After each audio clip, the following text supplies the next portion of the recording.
ተከራከሩ።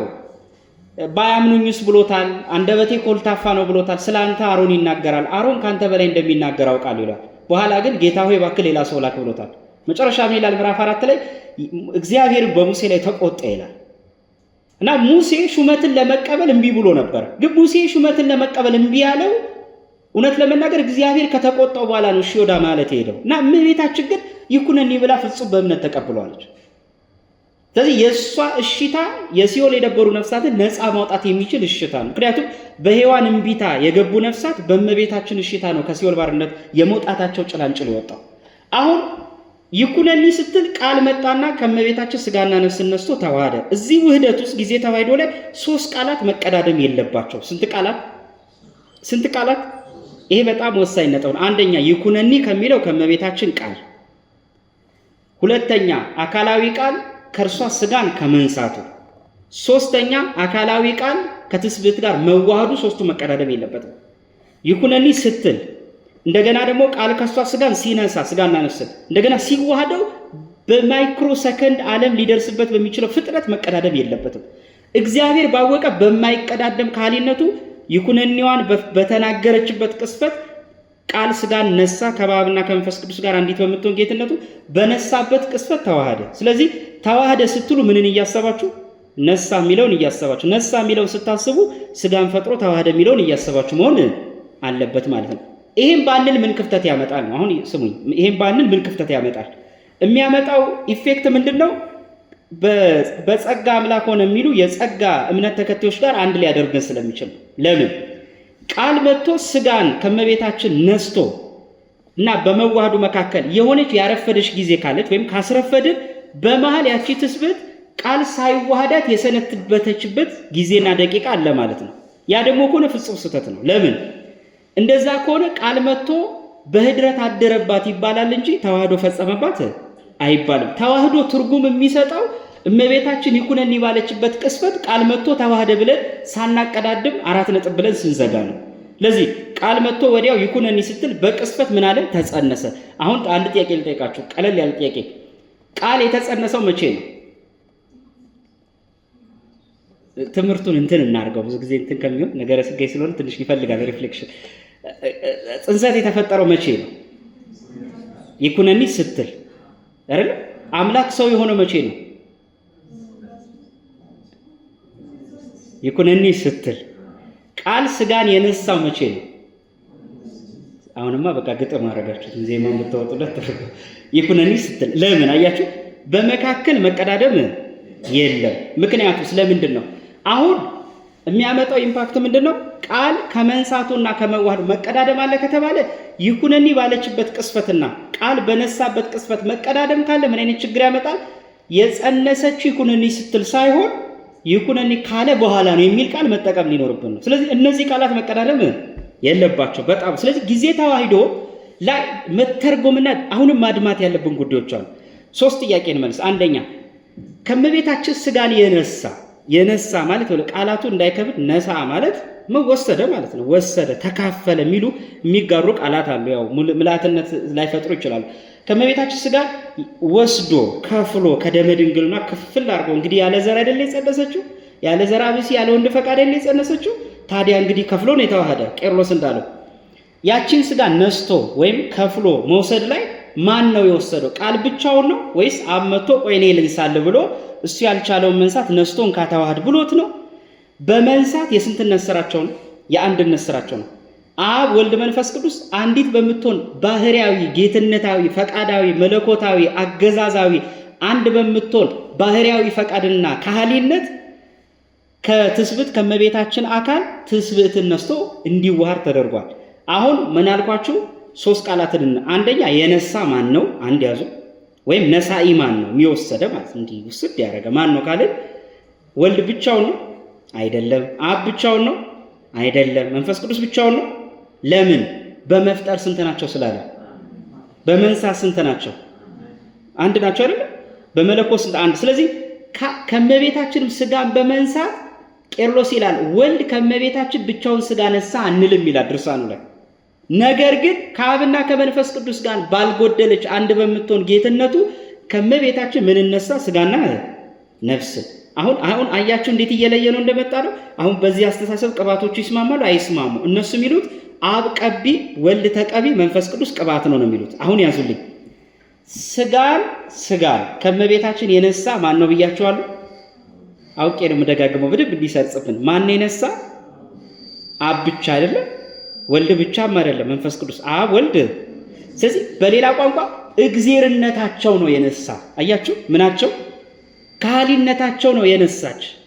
እሺ ሁለተኛ ጥያቄ፣ ከመቤታችን የተነሳውን ያን ስጋ በተለየ አካሉ ግን የተዋሃደ ግን ማን ነው? ወልድ ነው። አያችሁ አሁን ተግባባል። መንሳት ላይ ለወልድ ብቻ አትሰጡትም። አብም ያገባዋል፣ ይመለከተዋል፣ መንፈስ ቅዱስም ይመለከተዋል። በዚያች ኦሲያስ በምንላት በዛ ባህሪያዊ ወይም ሃይፖስታቲክ ዩኒየን እንለዋለን። ያ ህብረታዊነት በሰማይ ያለች ህብረታዊነታቸው አልጎደለች ወልድ ሰው ሲሆን እንዴት ማለት ነው? በደንብ ስሙኝ። ጠዋት ፀሐይ ልትሞቁ ወጣችሁ። ፀሐይ ልትሞቁ በደንብ ስሙኝ። እሺ ተውት። ፀሐይ ልታዩ ልትሞቁ ወጣችሁ። ከአይናችሁ ጋር ተዋህዳ ከሩቅ እንድታይ የምታደርገው ወይም ለማየት ምን መውጣት አለባት? ግዴታ ፀሐይ መውጣት አለባት። ስትሞቁ ፀሐይን ሞኩ ትላላችሁ። እውነትን እንነጋገር ከተባለ ከእናንተ ቆዳ ጋር ግን የምትዋሃደው ብርሃኗ ናት ወይስ ክበቧ ናት ወይስ ሙቀቷ ናት? እንዴት ነው ነገሩ? በብርሃን መሞቅ ጀመራችሁ። ከቆዳችሁ ጋር የሚዋሃድ ምንድን ነው? ሙቀት አይደለ? ውህደትን ወይም ቁረትን የሚያስወግዳችሁ አይደለ? ሙቀት የሚሰጣችሁ ግን እናንተ ድርሻውን የምትሰጡት ግን ለማን ነው? ለፀሐይ ነው። ፀሐይ ሞኩኝ እንጂ የምትሉት ሙቀት ሞኩ አትልም። እውነት ነው። ካንተ ቆዳ ጋር መታ የምትዋሃድ ሙቀት ናት። ትክክል እኮ ካንተ አካል የሙቀት አካል መታ ትዋሃዳለች። ግን ምን ሞኩ ትላለህ? ድርሻውን ለማን ነው የምትሰጠው? በተለየ አካሉ መጥቶ የተዋሃደ ከአንቀጸ ትስብእት አካል ጋር ወይም የትስብእት አንቀጸ አካሏን ያቺ አንተ ተብላ የምትጠቀስን ያን አካል ከመቤታችን የተወሰደውን ያን አካል መጥቶ ከአካሉ ጋር የተዋሃደ ወልድ ነው። አብ አካል አልተዋሃደም፣ የመንፈስ ቅዱስም አካል አልተዋሃደም። በኢትዮጵያ ሀገር ውስጥ አባ ጊዮርጊስ ዘጋስጫ ዘመን የተነሳ ቢቱ የሚባል መናፍቅ ነበር። ምን ይላል እሱ? አብም አብሮ ተሰቅሏል ብሎ የሚያስተምር መናፍቅ ነበረ። ከማን ጋር? እንደ ወልድ ማን ተሰቅሏል አብሮ? ይሄ ትልቅ ስህተት ነው። አባ ጊዮርጊስ መጽሐፈ ሚስጥር ላይ መልስ ሰጥቶታል። ስለዚህ አሁን ተከተሉኝ። በተለየ አካል የተዋሃደ ከትስብእት አካል ጋር የወልድ አካል ነው፣ የአብ አካል አልተዋሃደ። ስለዚህ ለወልድ ብቻ የምንሰጠው አንዱ ድርሻ ምንድን ነው? አካሉን ከስጋ አካል ጋር የማዋሃዱን ፕሮሰስ ሂደት ለማን ብቻ የምንሰጠው ነው? ለወልድ ብቻ። ግን ስጋን መንሳትስ ለአብ፣ ለወልድ፣ ለመንፈስ ቅዱስ። እሺ አሁን ቃሉን ደግሞ ትንሽ ወደ ሌላ ቋንቋ ጠጋል አድርገው።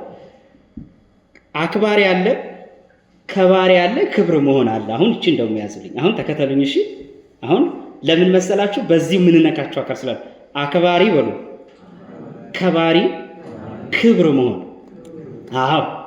አሁን ያቺ ትስብእት ቃል ሲዋሃዳት እግዚአብሔርነትን፣ አምላክነትን፣ ጌትነትን ገንዘብ አድርጋለች አይደለ? ቅድመ ተዋህዶ ረሃብተኛ፣ ጥማተኛ፣ የምትዳሰስ የምትጨበጥ እንደው አናሳ ፍጡር ተብላ የምትናቅ ያቺ ትስብእት አሁን ቃል መጥቶ ሲዋሃዳት እግዚአብሔርነት፣ አምላክነት፣ ጌትነት አገኘ። ስለዚህ የእግዚአብሔር ልጅ ተባለች አይደለ? ሽባ ተረተረች፣ ጎባጣ ቀናች። አሁን በደንብ አስተውሉ። ያቺ ስጋ እግዚአብሔርነትን አምላክነትን እንድታገኝ የቀባት ማለት መቀባት ማለት ይሄ የቅባት አይነት አይደለም። መቀባት ማለት መክበር፣ ያቺ እግዚአብሔርነትን ገንዘብ እንድታረግ ያደርጋል። አብ ነው፣ ወልድ ነው፣ መንፈስ ቅዱስ። አክባሪው ማን ነው? ያቺ ትስብእት እግዚአብሔርነትን ገንዘብ እንድታረግ ከመቤታችን ነስቶ ክብር እንድታገኝ ያደርጋት ማን ነው? እግዚአብሔርነታቸው አይደል? ስለዚህ ቀቢነት የሚሰጥ አክባሪነት ለማን ነው?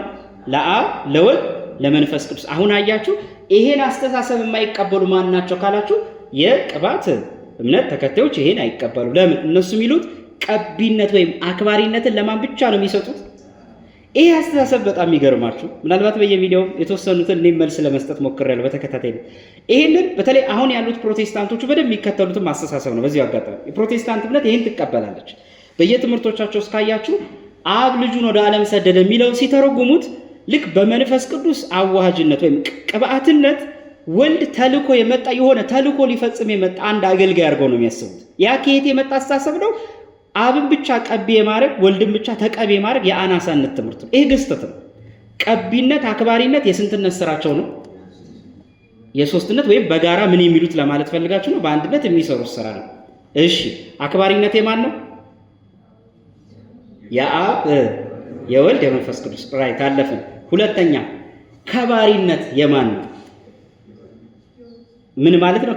ከባሪነት ማለት ቅድመ ተዋሂዶ እግዚአብሔርነት የማይነገራት አሁን ግን በተዋሂዶ እግዚአብሔርነት የተነገረላት ማናት?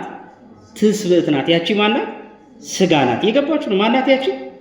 ትስብእት። ስለዚህ ያቺ ትስብእት ያቺ ስጋ ጊዜ ተዋህዶ ቃል መጥቶ ስለተዋህዳት ክብርን ስላገኘች ከተዋህዶ በኋላ አምላክነትን እግዚአብሔርነትን ምን ብላለች ማለት ነው? ገንዘብ አድርጋለች። ያቺ ትስብእት ግን በደንብ ያዙልኝ፣ በሃይምሯችሁም ኖት ሊሆን ይችላል። ቃል መጥቶ ሲዋሃዳት ይላል ቄርሎስ ድርሳኑ ላይ 42ኛው ድርሳኑ ምዕራፉ ላይ ድርሳነ ቄርሎስ ወጰላዲዮስ በሚለው ላይ ቃል መጥቶ ሲዋሃዳት ግን አንድ ነጥብ ግን አለች እዚህ ጋር ትልቅ ፖይንት፣ ንዴት ቀርቶላታል። አሁን ስሙልኝ፣ ምን ቀርቶላታል? ንዴት በሉ እስቲ፣ ንዴት በሉ። ንዴት አትበሉ። ሰው እንግዲህ አንዳንዱ ንዴት ሊል ይችላል። ንዴት በሉ እስቲ። ምላሳችሁ ላላ አርጓት እንጂ ምን ነው? አዎ የውስጥ ብሶታችሁን ማትወጡ ንዴት አትበሉ፣ ንዴት በሉ። ንዴት ንዴትና ንዴት ይላል። ንዴት ማለት ማጣት ማለት ነው። ማጣት ትስብእት በጊዜ ተዋሂዶ ቃል መጥቶ ወዲያው በቅጽበት በተዋሂዳት የኩነኔ ሰዓት ላይ የተወገደላት ነገር አለ። ምን ያለላት ምንድን ነው? ያ ነው ቄርሎስ ምን ይላል ሲናገር፣ ንዴት ቀርቶላታል ነው። ንዴት ማለት ምን ማለት ነው ከተባለ ፍጡር መባልን አታለሽ ነው። ምን መባልን? ፍጡር መባልን። ንዴት ማለት በሌላ ቋንቋ ነው ማጣት ማለት ነው። ማጣት እንዴት? ንዴት ያለው ስጋ አለ፣ ንዴት የሌለው ስጋ አለ። በሁለት ክፈሉልኝ። ይሄን አረጋዊ መንፈሳዊ ሶስተኛ ተስሎት አረጋዊ መንፈሳዊ ላይ ያስቀምጧል። ንዴት የቀረለት አካል አለ፣ ንዴት ያልቀረለት አካል አለ። ንዴት ያልቀረለት አካል ማለት ከክርስቶስ ውጭ ያለ እኛ የሰው ልጆች ማለት ነው። ማጣት ያልቀረልን ማለት ንዴት ያለበት አካል መገለጮች ምንድናቸው? አንደኛ ተገዶ ይራባል። እየሰማችሁ? ተገዶ ምን ይላል? ይራባል። ተገዶ ይጠማል። ተገዶ ያለቅሳል። ተገዶ ይወድቃል። ተገዶ ይነሳል። ግዳጅ አለብን ማለት ነው። እየገባችሁ? ግዴታ ሰው መሆናችንን ለመፈጸም በግዳጅ ነው ምን በላው ምን ጠጣው አይደል? ይሄ ነው። ይሄ ንዴት ያልቀረልን ማለት እኛ ነን። ማጣት ያልቀረልን መነኮሳት አባቶች እኮ አንዳንዴ ምግብን ይንቁታል። የናቁት ግን ሰውነታቸው ስለማተራብ ሳይሆን በተጋድሎ ብዛት ምን ስላሉ ነው? በኤክስፒሪየንሳቸው በጣም በማደጉ ምክንያት መንፈስ ቅዱስ አግዟቸው ስለቻሉት ነው። ካህሊ ስለሆኑ ነው። ግን የፈለገ ቢሆን ንዴት ቀርቶላቸዋል? እስቲ ለምሳሌ አንድ መነኩሴ ሲሞት የፈለገ ቢሆን በፈቃዴ ሞቼ እነሳለሁ ማለት ይችላል? አይችልም። እየገባችሁ ነው? የራሱን ስጋ ገሎ ማንሳት ይችላል? ይችላል? በአንድ በኩል እየተራበ በአንድ በኩል ደግሞ ሲፈልግ 6 ዓሣና 5 እንጀራ ያለ እግዚአብሔር ፈቃድ ማድረግ ይችላል? ይሄ ንዴት ያልቀረላት ስጋ ማንነት ነው። ንዴት የቀረላት ስጋ የማናት? ቃል የተዋህዳት ያቺ ትስብእት ንዴት ምንድነው መገለጫዋ? በፈቃዷ ነው የምትሞተው፣ በፈቃዷ ነው የምትነሳው። በፈቃዷ ነው የተገረፈችው፣ በፈቃዷ ነው ቁስሏንም የሌላውንም ቁስል የፈወሰች። አስገድደው አልቸነከሯትም፣ አስገድደውም አላስነሷትም።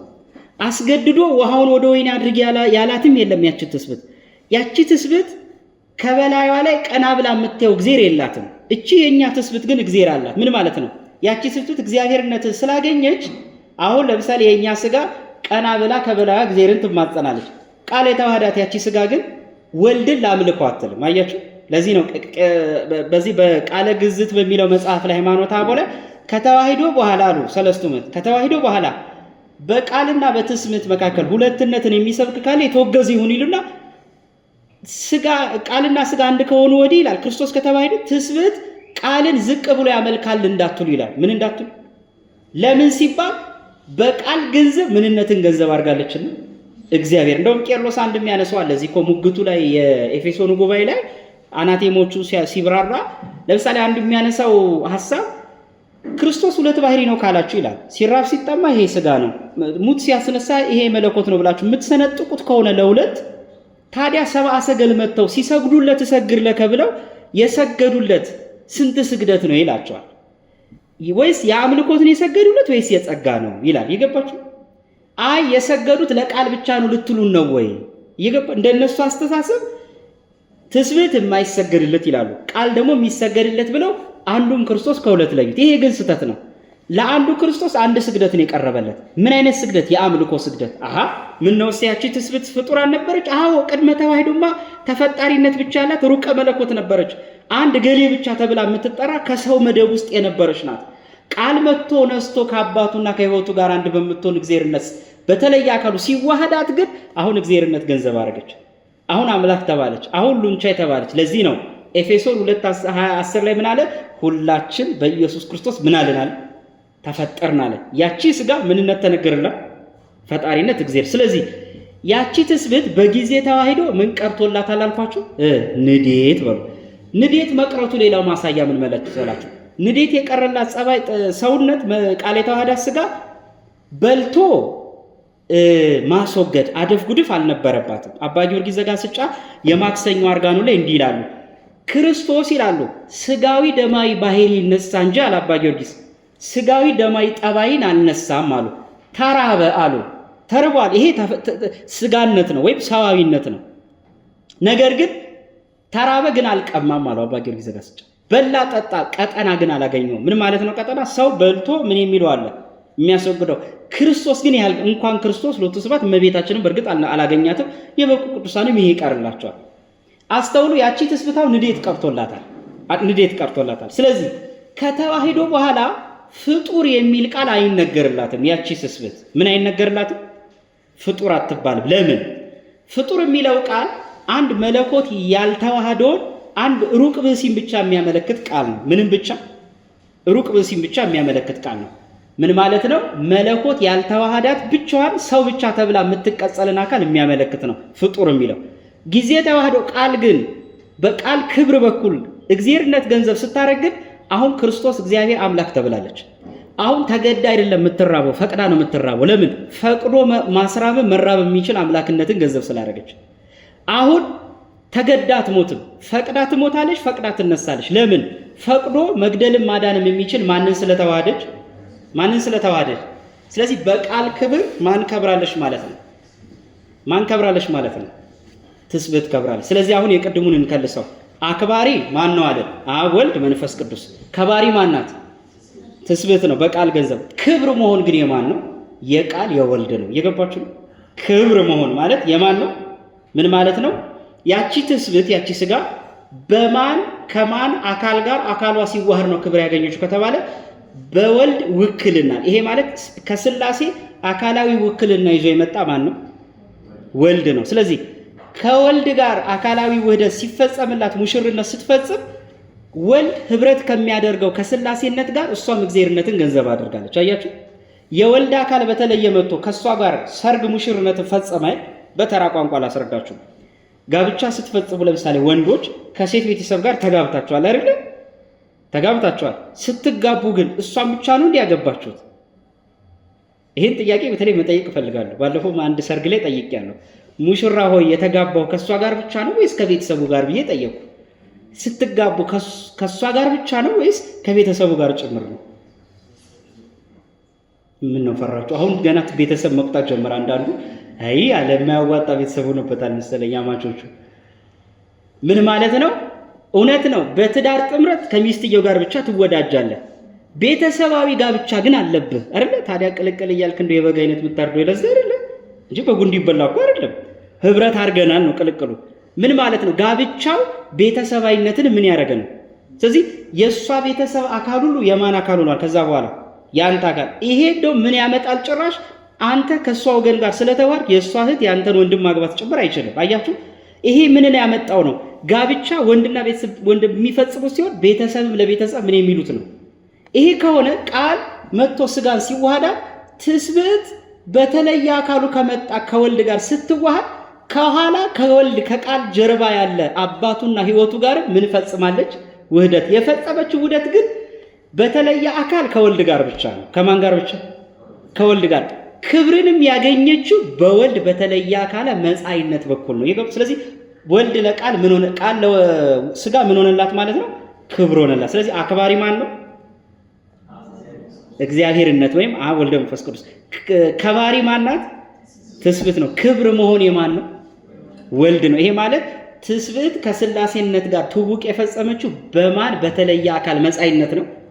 በወልድ በተለየ መጻኢነት። ይሄን ካየን በሌሎቹ ጋር የምናየው ግን ይሄ ቅባቶቹ ጋር የተለየ ነው። እነሱ የሚሉት አብን ቀቢነትን ለአብ ብቻ ተቀቢነትን ለማን? ለወልድ ጭምር ሎቱ ስብሐት እነሱ የሚሰጡት። ደግሞ ሌላው ምንድነው? ቅባት መሆንንስ ለመንፈስ ቅዱስ። ይሄ በፍጹም ስህተት ነው ማለት ነው። ይህን ካየን ጊዜ ተዋህዶ ላይ ይሄ ተፈጽሟል። አሁን ጊዜ ተዋህዶ ላይ ያቺ ትስብእት ንዴት ቀርላትን። አሁን ፍጡር አትባሉ ከተዋህዶ በኋላ አምላክነት ገንዘብ ስላደረገች አሁን ከብራለች። ከብረት ነግሰ ተላይለ ተብላለች። ፍጡርነት የማይነገረው ለምንድን ነው ከተባለ ፍጡር የሚለው ቃል ሌላ ገላጭ ቃል አለው። ምን የሚል? ሩቅ ብእሲ የሚል። ምን ማለቷቸው? አንድ ሰው ከተዋህዶ ከተፈጸመ ጊዜ ጀምሮ ክርስቶስ ፍጡር ይባላል ማለት በሌላ ቋንቋ ሩቅ ብእሲ ይባላል እንደማለት ነው። ሎቱ ስብሐት ደግሞ ይሄ ሩቅ ብእሲ ማለት ከመለኮትነት የራቀ ብእሲነት ብቻ ያለው ሰውን ብቻ የሚባል ቃል ያልተዋህደው አንድ ዘላን የሆነ ስጋን የሚያመለክተው የኛ ማለት ነው። ተዘልሎ የተቀመጠ ከእግዚአብሔር ጋር ባህሪያዊና አካላዊ ውህደት የሌለው አንድ እኔ ባይ የሆነ ስጋ ብቻ ኢንዲኬት የሚያደርግ ቃል ነው። ከተዋህዶ ጊዜ ከተፈጸመ በኋላ ግን አሁን ትስብእት ብቻዋን አይደለችም። በእሷ ላይ ልዑል የሆነ አምላክነት ገንዘብ አድርጎ እግዚአብሔርነት እንዲነገር ያደረገ ወልድ መጥቶ ውህደትን ፈጽሟል። ለምሳሌ በሙሽርነት ለመስለው አሁንም መራዊ ጊዜ መሰለኝ ሰሞኑንም በሱ ይገባቸዋል በደንብ። አንድ ላጤ የነበረ ሰው ለብቻ የነበረ ሰው በፊት ይወስን የነበረው በማን ውሳኔ ነው? እሺ ቆይ በሴት ልመስለው። ቆይ በሴት ነው በደንብ የሚገባው ይሄ ነገር። ለምን ሚስት ለባሏ ትገዛ ስለሚል ወንዱ አይደለ ራስ። ስለዚህ ቃል መጥቶ ስጋን ስላከበራት ትስብእትን ለሴቷ አንስታት። አሁን አንዲት ሴት ለብቻዋ ስትኖር በራሷ ላይ ራስ ናት አይደል? የምትወስነው ራስ ናት፣ በራሷ ላይ ራስ ናት። ልክ ስታገባ ግን ራሷ ማን ነው?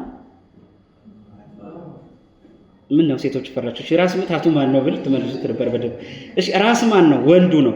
ለማን ትገዛ ይላል?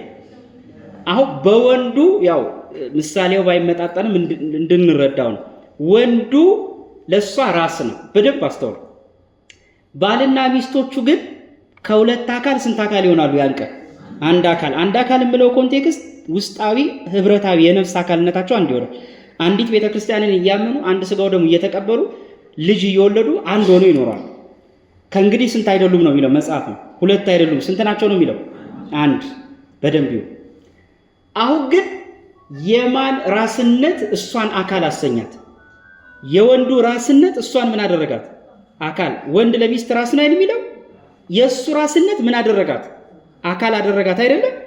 ኑ እንግዲህ እዚህ ጋር ቃል መጥቶ ስጋን ሲዋሃዳት ያቺ ትስብእት በቃል መጻይነት እግዚአብሔርነትን ገንዘብ አደረገች ነው።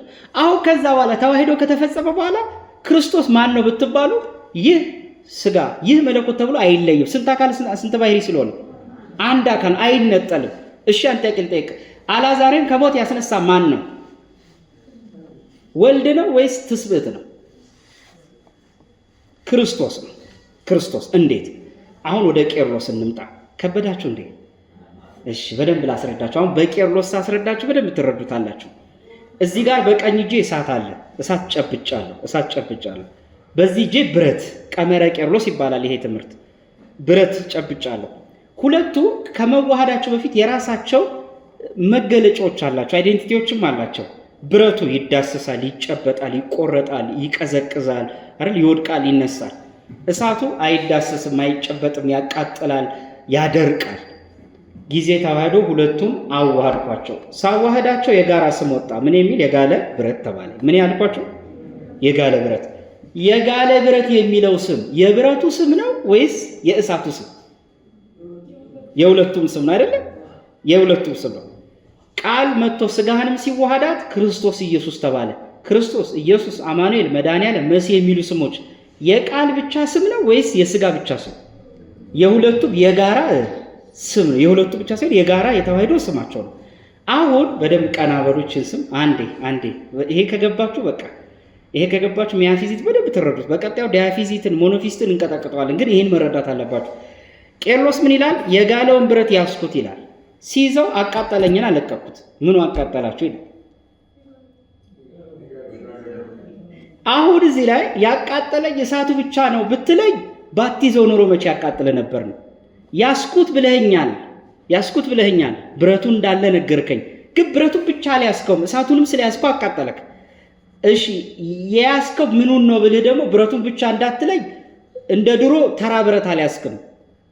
አቀዝቅዞ አልለቀቀህም፣ አቃጥሎ ለብልቦ ለቀኸዋል። ስለዚህ በመያዝ ውስጥ ማቃጠል፣ በማቃጠል ውስጥ መያዝ ህብረት ሆኖ ታዩ። ግን ስናብራራው እንዴት ነው? እውነት ነው የያዝኩት ማለትም መያዝ የሚስማማው ለብረቱ እንጂ ከተዋሂዶ በፊት መያዝ የሚስማማው ለማን ነበር? ለብረቱ እንጂ ለምን አይስማማ? ለእሳቱ አይስማማ። አሁን ግን ከተዋሂዶ ጊዜ ግን መያዝ የማይስማማት ያቺ እሳት በብረቱ ገንዘብ ከብረቱ ጋር ህብረት በመፈጸሟ በብረቱ ምን ተነገረላት? መያዝ መጨበጥ ተነገረላት።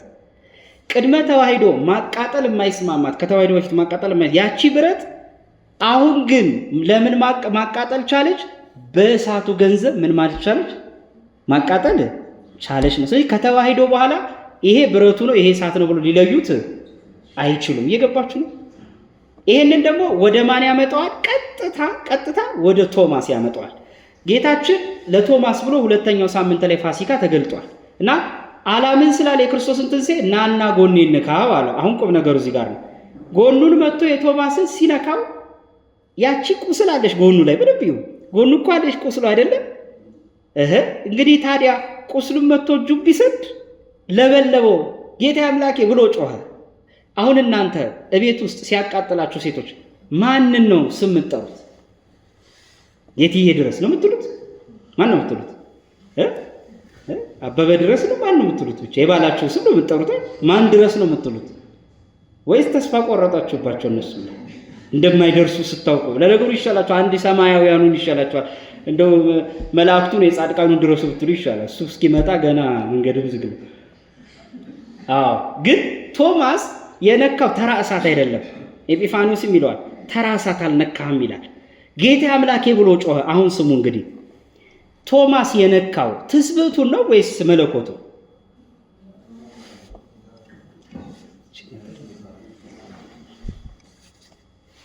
መልሱልኝ። ትስብእቱን የነካ መለኮቱ?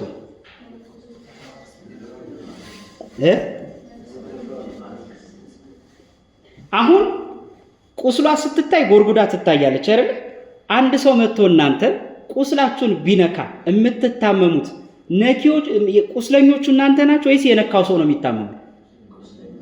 ቁስለኛው። አሁን ክርስቶስ ጋር ግን ተቃራኒ ሆነ። የነካው ቶማስ ታመመ፣ የተነካው ለበለበ። ተቀያየረ። አያችሁ?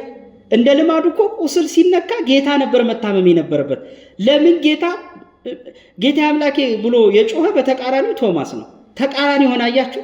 አሁን ምን ማለት ነው? ንዴት የቀረላት ስጋ ማለት አያችሁ?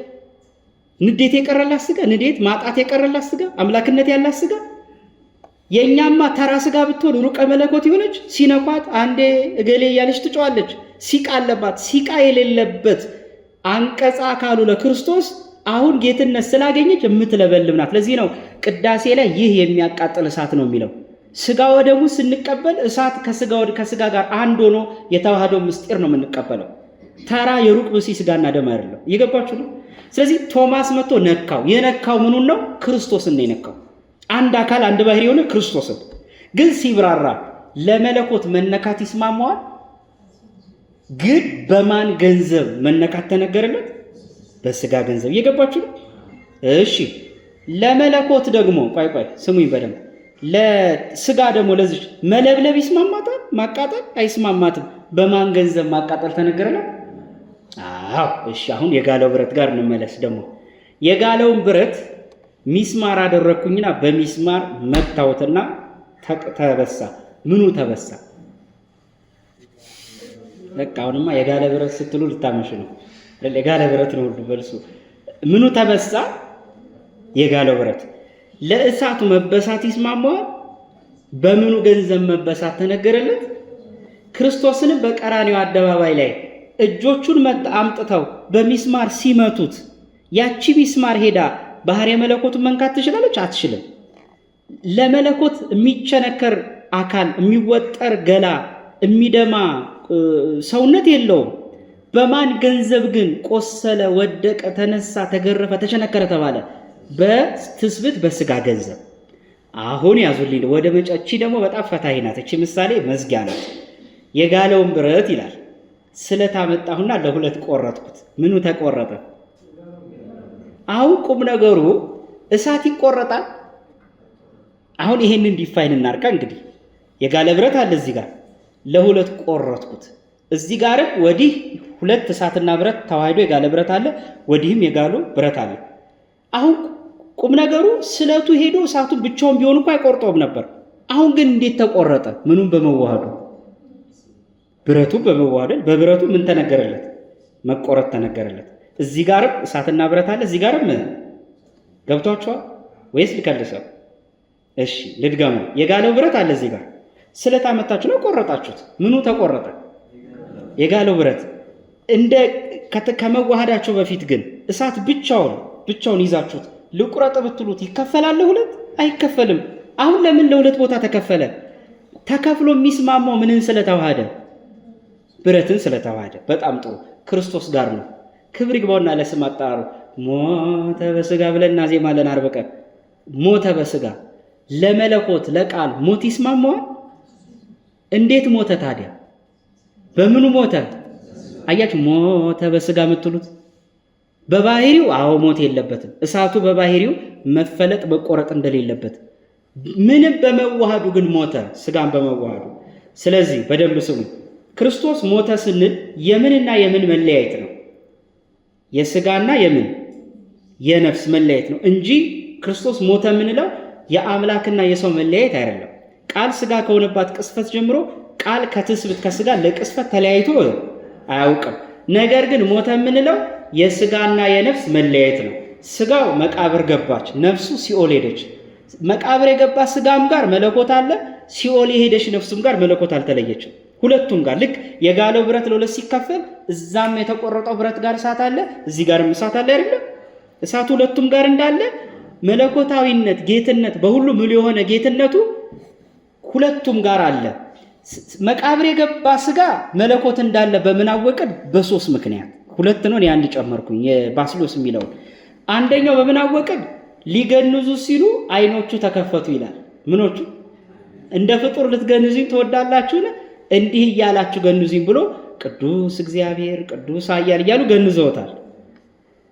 እንግዲህ የሞተ ሰው አይኑ ሊገለጽ ይችላል? ነፍሱ መታ ተዋህደ አይደለም አይኑ የተገለጠው፣ መለኮት ከእርሱ ጋር ስለነበረ ነው።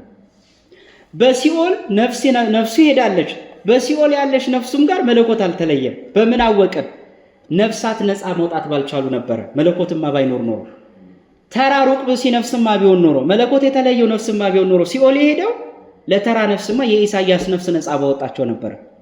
በሲኦል የተጋዘ የኢሳያስ ነፍስ ነፃ ባወጣቸው ነበር። የነ ዳንኤል ትንቢተኛው የነፍሱ ነፍስ ነፃ ባወጣች ጀመረ። የክርስቶስ ነፍስ ቁም ነገሩ እኮ አምላክነት ያላት ነፍስ ስለሆነች ነው። መለኮት የተዋሃዳት ነፍስ ስለሆነች ነው ነፍሳትና ጻት ማውጣት እኮ የቻለችው። ስለዚህ መለኮት ከሁለቱም ምን አላለም ማለት ነው? አልተለየም። ሌላው መቃብር የገባው ስጋ መለኮት አልተለየም ማለት ዛሬ እኛ ምን በላው ስጋና ደም ክርስቶስ ሶስት ከመስቀል ላይ ከሞተ በኋላ ከ9 ሰዓት እስከ ሌሊት እስኪነሳ ድረስ በመቃብር የነበረው ምንድነው? ምን በላው ያንን ስጋ ነው። ምን የተለየው? ነፍስ የተለየው ምን የተዋሃደው?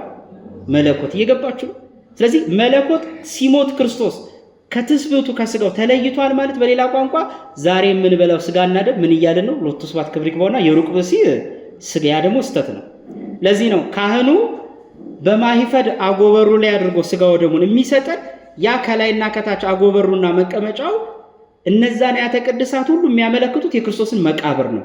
በመቃብር ያለ የክርስቶስ ስጋና ደም ሰጠኋችሁ ማለት ነው። አያችሁ? በምን ያለው ነፍስ የተለየው ምን የተዋህደው መለኮት። ስለዚህ ያ የጋለ ብረት ለሁለት ሲቆረጥ እዚህም መለኮት እዛም መለኮት እንዳልተለየ ክርስቶስም ሲሞት በመቃብርም ከስጋው መለኮት አልተለየ፣ ከነፍሱም መለኮት ምን አላለም? አልተለየም። እየገባችሁ ነው? ይሄ ነው።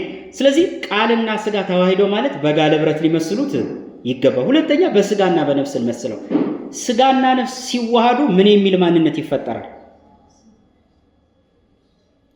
እርፍ ስጋና ነፍስ ሲዋሃዱ ምን የሚል ማንነት ይመጣል? ሰው አይደለ? ሰው ሂዩማኒቲ የምንና የምንድን ነው? የስጋና የምን የነፍስ ነው። ስጋ ብቻ ነው? ነፍስ ብቻ ነው? የሁለቱ የምን ውጤት ነው? የተዋህዶ ውጤት ነው። ስጋ ምን ይስማማታል? ብቻዋን ብትሆን መያዝ፣ መጨበጥ አይደለ? እነዚህ መራብ፣ መጠባት ይስማማታል። ነፍስ ደግሞ መጨነቅ፣ ማሰብ፣ ማሰላሰል፣ ልብነት፣ ቃልነት፣ ስፋስነት ይስማማታል። አሁን አንድ ጥያቄ ልጠይቃችሁ። አንድ ሰው መጥቶ በጥፊ ቢመታችሁ የተመታው ሰው መሆንህ ነው ወይስ ስጋህ ብቻ ነው? ወይስ ስጋህ ነው? ወይኔ ስጋ ይመታኝ ነው የምትለው ነው የምትል? ሁለት ባህሪን የሚያምኑ ሰዎች እንግዲህ ተፈጥሯቸውን ይመርምሯ። ሁለት ነገር አንድ ሆኖ በተዋህዶ ሰው እንኳን ከተሰበከ ሁለት ቅድመ ተዋህዶ ሁለት የነበረ ቃልና ስጋ ከተዋህዶ በኋላ እንዴት ሁለት ሊሆን ይችላል? አንድ ሰው ዝናብ ደብድቦት መጣ። ዝናቡ የደበደበው ስጋውን ነው ነፍሱን?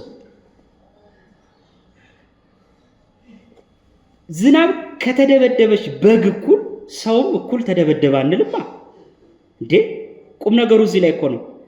በግም በዝናብ ቢደበደብ ሰውም በዝናብ ቢደበደብ ሁለቱም ዝናብ መደብደብ አንድ ቢያደርጋቸው እኛ ሰው ነን ነፍስና ስጋ እንዲሆነልን። እነዚህ ግን ደመ ነፍሳውያን ናቸው፣ ሕያዊት ነፍስ የላቸውም። አያቸው ምን ማለት ነው? በሌላ ቋንቋ ለስጋ የሚነገር ነገር ሁሉ ለማን ይነገራል? ለሕያዊት ነፍስ። ለሕያዊት ነፍስ የሚነገር ሁሉ ለማን ይነገራል? ለስጋ ይነገራል። ደግሞ ትንሽ ጠበቅ ላድርገው። አንድ ሰው ገደለና ሞተ። ከዛ በሲኦል ተፈረደበት። ስጋው መቃብር ነው፣ ነፍሱ ሲኦል ናት። ግን በሕይወት እያለ ሰው ወቅቶ የገደለው ስጋው ነው ነፍሱ?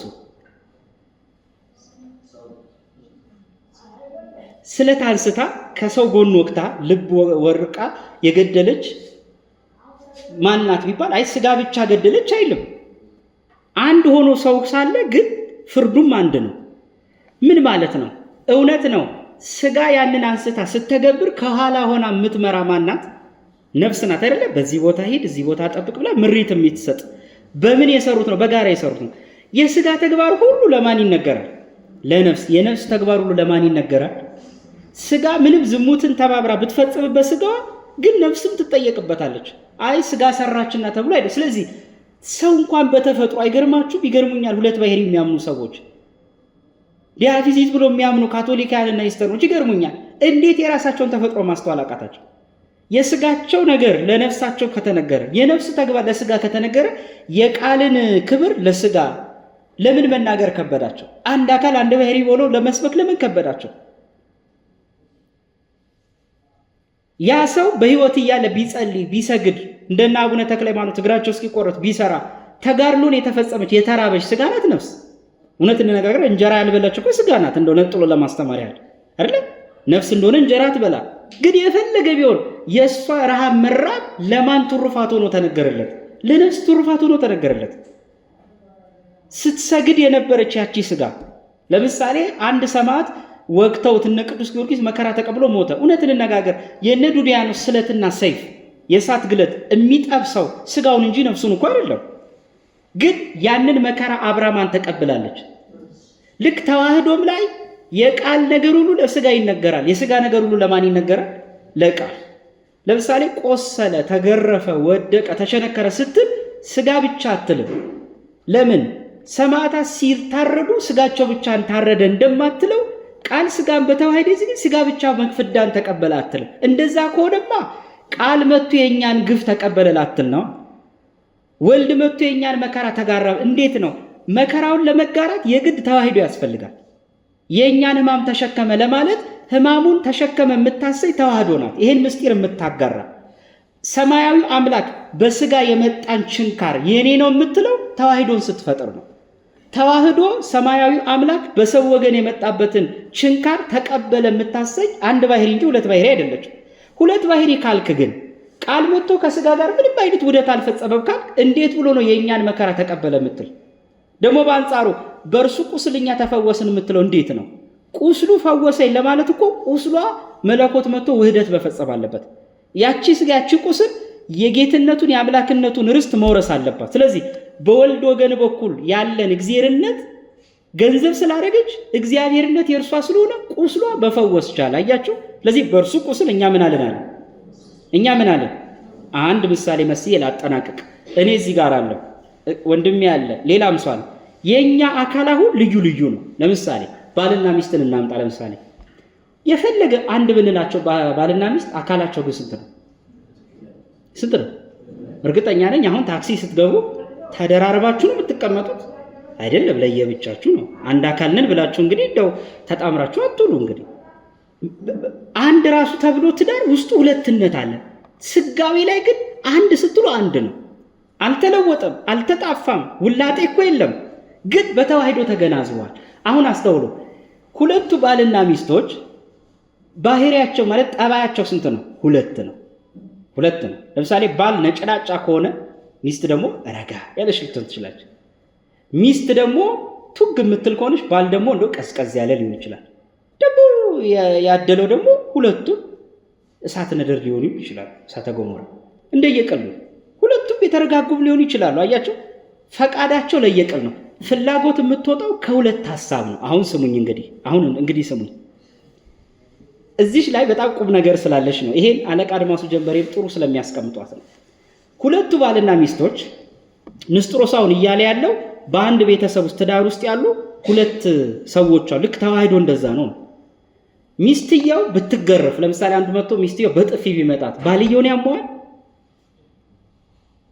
ማመም ጀመረ? አያምም አይደለ? አያምም።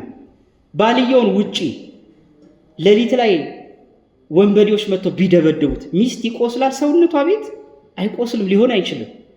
ለሚስት የሚነገር አንቀጽ አካሏ ላይ የሚያርፍ ነገር ሁሉ ገንዘቤ ነው ሊል አይችልም፣ ባል ሊል አይችልም። ተዋህዶ ላይ ግን ስጋ እያንዳንዱ ግርፋት ስትገረፍ ገንዘቡ አድርጎታል? ቃል ስጋ። ስለዚህ ተገርፏል። ምናልባት ያቺ ጅራፍ መታ አንቀጽ አካሉን ላትነካ ትችላለች፣ ባህሪ መለኮት። ተዋህዶ ስለተፈጸመ ግን የስጋ መገረፍ ሁሉ ለማን ይቆጠራል? ለቃል ይነገራል። የቃል ክብር ሁሉ ደግሞ ለማን ተነግሯል? ለስጋ ተነግሮላታል። ስለዚህ ተዋህዶ ማለት እንደዚህ ነው። ተዋህዶ ማለት ይሄ ነው። ለምሳሌ አንድ ሰው ብድር ተበደረ ርቦት። አሁን ይሄ እንደው በጣም ጥሩ ምሳሌ ይመስለኛል በብድር ህይወት ውስጥ ስላለን። አንድ ሰው በጣም ብድር ተበደረና ረሃቡን አስታከሰ። በሌላ ጊዜ ብድሩን መክፈል አልቻለም። አበዳሪውን ሲያይ ሁል ጊዜ ይጨናነቃል፣ ስትረስ ያዘው። ብድሩን የተበደረች ስጋ ናት ነፍስ? ብሩን ርክክብ ያደረገች በመገለጫው ስጋ ናት። ግን ጭንቀቱ ለማን ተረፈ? የኔ ነው ብላለች። አያችሁ፣ ገንዘቡ አደረገች። ስጋ የተቀበለችው መተፋት ክብር ይግባውና ወሪቅ ብራቅ ተፉበት። ያቺ ወሪቅ ምራቅ እኮ መታኮ ቃል ላይ ያላረፈች ይሆናል። ግን የቃል ገንዘብ ሁሉ ለሷ ሆኗል። አንድ አካል ሆኖ የለ ሃይፖስታቲክ ዩኒየን ተፈጥሮ የለ የቃል ገንዘብ ለስጋ የስጋ ገንዘብ። ስለዚህ ትስብእት ከቃል ወገን ሁሉ ለሷ ሆኗል። በነገራችን ላይ እግዚአብሔርነት የቀረባት ነገር የለም። ካህሊነት አይደለም ስጋ ገንዘቧ ነው። ፈጣሪነት አይደለም ስጋ ገንዘቧ ነው። ሁሉን ቻይነት አይደለም ስጋ ገንዘቧ ነው። ለምን? ራዕይ ዮሐንስ ምዕራፍ 1 ላይ ምን አለ? ሞቼም ነበርኩ ከዘላለም እስከ ዘላለም ሕያው ሆኜ እኖራለሁ፣ አልፋ ኦሜጋ ነኝ አለ። አሁን ያቺ ስጋ አልፋ ኦሜጋ ይነገርላት ነበር እንዴ? ከተዋህዶ በፊት አይነገርላትም እኮ። አሁን ግን ቃል ገንዘብ ስታደርግ በቃል ቤተሰብ ውስጥ ያለውን በስላሴ ቤተሰብ ውስጥ ያለው ነገር ሁሉ የማን ሆነ? የራሷ ሆነ። ከስላሴነት ለስጋ ያልተነገረላት ምን ነገር አለ? ቅዱስ መባል ነው፣ ቅዱስ ተብላለች። አምላክ መባል ነው፣ አምላክ ተብላለች። ፈጣሪ መባል ነው፣ ፈጣሪ ተብላለች። ዓለም ሳይፈጠር መኖር ነው ብርቁ እንዴ? ምን አለ ክርስቶስ? አባት ሆይ ዓለም ሳይፈጠር በነበረኝ ክር ምን በለኝ። ዓለም ሳይፈጠር ብላ የተነገረላት ስጋ ናት፣ ነፍስ መለኮት፣ ሁለቱም በአንድነት ነው። እሺ ሌላ አንድ ጥቅስ ጠቅሼ ትምህርቱን ላጠናቅ፣ ሰዓት ስላበቃ በደንብ ቀና ብላችሁ ስሙ። ጠጠር ሊል ይችላል፣ በቀጣይ ከልሰዋለሁ በደንብ እንትን እንድትሉት ነው። ሁልጊዜ ወተትማ ጥሩ አይደለም። ማናቀውንም አንድ ደረጃ ትንሽ እንድናስብ ማድረግ አለበት። ጌታ እንዲህ አለ ዮሐንስ 1 ላይ ከሰማይ ከወረደው በቀር ወደ ሰማይ የወጣ የለም፣ እርሱም በሰማይ የሚኖር የሰው ልጅ ነው አለ። እኔ መፈልጋት ከሰማይ ከወረደው በቀር ወደ ሰማይ የወጣ የለም አለና እሱ በሰማይ የሚኖር የሰው ልጅ ነው አለ። ክርስቶስ ገና አላረገም። ለዛውም ዮሐንስ ወንጌል ምዕራፍ 1 ላይ ነው እያወራ ነው። እንዲህ ሐዋርያቱን እያስተማራቸው ነው። በሰማይ የሚኖር የሰው ልጅ ነው አለ። አሁን የሰው ልጅ የተባለ ክርስቶስ ስጋው ያለው በዛ ሰዓት በሰማይ ነው በምድር? በምድር ነው አይደል? ያቺ ስጋ የነበረችው ግን በየት ነው ያለችው አለ። ምን ማለት ነው? ቃል ሰው ሲሆን ከሰማይ ሳይጎል ላይ የመጣው ከተዋህዶ በኋላ ያቺ ስጋ የቃል ቤተሰብ ስለሆነች ቃል የሚነገርለት ነገር ሁሉ ለእሷ ይነገርላታል። እየገባችሁ ነው? ልክ ባልና ሚስቶች ስትጋቡ የባል ንብረት ሁሉ የማን ነው አይደል? የሚስት ነው። ደስ ይላል እኮ የራሱ በጣም አንድ ደስታ የሚሰጥ ነው። የሴት ንብረት ሁሉ የማን ነው? የባል ማለት ምን ማለት ነው? ንብረቱ። ከዛ በኋላ በንብረቱ ላይ የሚያዙት ማን ናቸው? ሁለቱም ናቸው ማለት የገባችሁ። ቃል መጥቶ ስጋን ሲዋሃዳት የስጋ ንብረት ሁሉ ለማን ሆኖላታል? የቃል ንብረት ሁሉ ለማን ሆኖላታል? ስለዚህ አምላክነት የእሷ ንብረት ሆኗል፣ ጌትነት። ስለዚህ በስላሴ ላይ አራትነት አይደለ በሶስትነታቸው ላይ ሶስት ሆኖ እንዲቀጥሉ አድርጓል። ለምን? አንድ አካል አንድ ባህሪ ስለሆኑ። አሁን ተከተሉኝ በደንብ። ቃል መጥቶ ስጋን ሲዋሃዳት በሰማይ የሚኖር የሰው ልጅ ነው። ያቺ ስጋ በምድር ሳለች ምን ተነገረላት? ምልአትነት ተነገረላት። በሰማይ የምትኖር ተባለላት። ስለዚህ ክርስቶስ ተዋህዶ ምንለው ይሄንን ነው። ሚያፊዚት ምንለው ማ ተራበ ክርስቶስ ተራበ፣ ማ ተጠማ ክርስቶስ ተጠማ፣ ማን እንጀራ በላ ክርስቶስ እንጀራ በላ። በመጽሐፍ ቅዱስ ወንጌል ላይ ክርስቶስ ሁለት ተቃራኒ ነገሮችን አድርጓል። ለምሳሌ ክርስቶስ ተጠማው ብሏል። የተጠማው ማን ነው? ክርስቶስ ነው። በአንጻሩ ደግሞ ውሃውን ወይን ያደረገ ማን ነው? ክርስቶስ ነው። ስለዚህ የተራበው በፈቃዱ ነው፣ ውሃ ወይንም ያደረገ በፈቃዱ ነው። አያችሁ፣ ንዴት የቀረላት ሰውነት ማለት እንዲህ ናት። ንዴት የቀረላት ጌታችን ኢየሱስ ክርስቶስ እውነተኛ የበጎች እረኛ እኔ ነኝ አለ። በአንጻሩ ደግሞ አማናዊ የዓለምን ኃጢአት የሚያስወግድ የእግዚአብሔር በግ አለ። ክርስቶስ በግ ነው፣ እረኛ። ሶስተኛ ምን አለ ጌታችን ኢየሱስ ክርስቶስ? ሸክማችሁ የከበደ ወደ እኔ ኑ አለ። በአንጻሩ ደግሞ የመስቀል ግንድ ተሸክሞ ወደ ቀራንዮ ወጣ። ክርስቶስ ማለት ሸክም መስቀልን የተሸከመው ነው ወይስ ሸክማቸው የቀለለ ወደ እኔ ኑ ያለው ነው? አራተኛ ጎባጣይቱን አቀና፣ ያቺን አረጋዊ ሴት። መስቀል ላይ ግን የእሱ ትከሻ ጎበጠ። የትኛው ነው ክርስቶስ? ይህ ሁሉ አንዱ ክርስቶስ የተነገረለት ነው። የሞተውም እሱ፣ ሙት ያስነሳም እሱ፣ የተራበ ሆድም ያበላ እሱ፣ እንጀራም አብዝቶ ያበላ እሱ፣ ተራብኩ ያለም እሱ፣ ተጠማም ያለ እሱ፣ ውሃን ወይን ያደረገም እሱ፣ ጭንቀት የሚያቀል እሱ፣ እንደገና ነፍሴ ተጨነቀችም ያለ ጌቴሴማኒ ላይ እሱ። ሁለት ነገር ለምን ተናገረ? የጌትነትን ነገር ብቻ ቢናገር በወንጌል ውስጥ ለምሳሌ አምላክ ነኝ ፈጣሪ ነኝ ብቻ ብሎ አንድ ርፍ ቢያደርግ ብዙ ጊዜ ይጠይቃሉ ፕሮቴስታንት። አሁን ሁለት ባህሪ የሚሉት እንዴ ክርስቶስ ፍጡር ባይሆን ኖሮ ይሏቸዋል። አሁን ፕሮቴስታንት ይላሉ ፍጡር ባይሆን ይላሉ። ለምን የአምላክነቱ ነገር ብቻ አይነገርም ነበር ይላሉ። ይሄን ያላረገው ጌታ ለምንድን ነው? የአምላክነት ነገር ብቻማ ቢነገር ኖሮ ትስብእትን አልተዋህደም ሊባል ነው። አያችሁ። ስለዚህ የናውጣቂ ትምህርት ሁሉ ሊሆን ነው ሞኖፊዚት። ለምን የአምላክነት ነገሩ ብቻ ቢነገር ኖሮ ቃል መጥቶ ስጋን ለወጣት የሚለው ትምህርት ትክክል ይሆን ነበር። ግን በጎን ለጎን አንዳንድ የሚላል ለምሳሌ ከኔ አብ ይበልጣል ይላል። እቺ ንግግር ለምን ገባች? አብን ስለሚበልጠው ሳይሆን ምን ማለት ነው? በተለየ አካል መጥቼ ሰው የሆንኩኝ እኔ ነኝ። ቅድመ ተዋሂዶ ፍጡርነት የሚነገርላት ያቺን ስጋ በተለየ አካል የተዋሃድኩ እኔ ነኝ። አብ መጥቶ በተለየ አካሉ አልተዋሃደም ለማለት ከኔ ማን ይበልጣል አለ? አብ ይበልጣል አለ። በደንብ አስተውሉ። ሁለተኛ ለምን ይሄን አለ? ትስብእትን ገንዘብ እንዳደረገ ለማስረዳት ነው። ሌላ ደግሞ ቦታ ምን ሊላችሁ ይችላል? ለምሳሌ እኔና አብ ደግሞ አንድ ነን ይላል። ክርስቶስ አንድ ነን ያለው ነው ወይስ ከኔ አብ ይበልጣል ያለ? ሁለቱም ትክክል ነው። እኔና አብ አንድ ነን አለ። በጌትነት በአምላክነት በፈጣሪነት አንድ ነን። አንድነታችን እኛ ጋር ብቻ አልቀረም። እኔ መጥቼ ቃልነቴ ከስጋ ጋር ግን ሲዋሃድ ያቺ ስጋ የእኛን የቤተሰባዊ የባህሪ አንድነትን ገንዘብ አድርጋለች። በሶስትነታችን ላይ አራትነት አልጨመረች፣ በአንድነታችን ላይ ሁለትነት አልጨመረች። እንግዲህ ያዙ። ስለዚህ ቃል መጥቶ ስጋን ሲዋሃዳት ከመለኮታዊነቱ ቤት ዝምድና ያስቀረባት ነገር የለም። ይሄንን ሐሳብ የሚገልጽ ጥቅስ አለ ወይ ነው ፊልጵስዩስ መልእክት ምዕራፍ 2 ላይ እግዚአብሔርነትን እንደ መቀማት አልቆጠረም ማለት ምንነትን ቃል መጥቶ ስጋን ሲዋሃዳት ለስጋ እንኪው ሰጂ ብሎ እግዚአብሔርነቱን ሰጣት። አያችሁ፣ እግዚአብሔርነቱ ሲሰጣት እንደ ወሰደችብኝ ብሎ ምን አላለም? ወደ ኋላ አላለም። አያችሁ፣ እግዚአብሔርነቱ አልቀረበትም። እግዚአብሔርነት እንደ መቀማት አልቆጠረም። አያችሁ፣ ስጋ ቀማችኝ አላለም። ለምን? እሱ ፈቅዶ መጥቶ ተዋሃዳት እንጂ እሷ መታ ልቀማ ብለው አይደለም። ስለዚህ ስጋ በቃል ዘንድ ያገኘችውን ክብር ሚያፊዚት ወይም አንድ አካል አንድ ባህሪ ብለን እንገልጸዋለን ነው። ታዲያ ግን በቀጣይ ይሄ አስተሳሰብ ደግሞ ከመጽሐፍ ቅዱስ እንዴት ይታያል? ለምሳሌ ለተዋሂዶ የማይስማሙ ቃላት አሉ፣ ብዙ ጊዜ የምናነሳቸው 7 የሚሆኑት እነሱን እየተነተን ደግሞ በሚቀጥለው ሳምንት ለማየት እንሞክራለን። ይቆየን። ያስተማረን የመከረልን እግዚአብሔር ስሙ የተመሰገነ ይሁን። የተማርነውን በልቦናችን ያሳድርብን። ስብሐት ለእግዚአብሔር።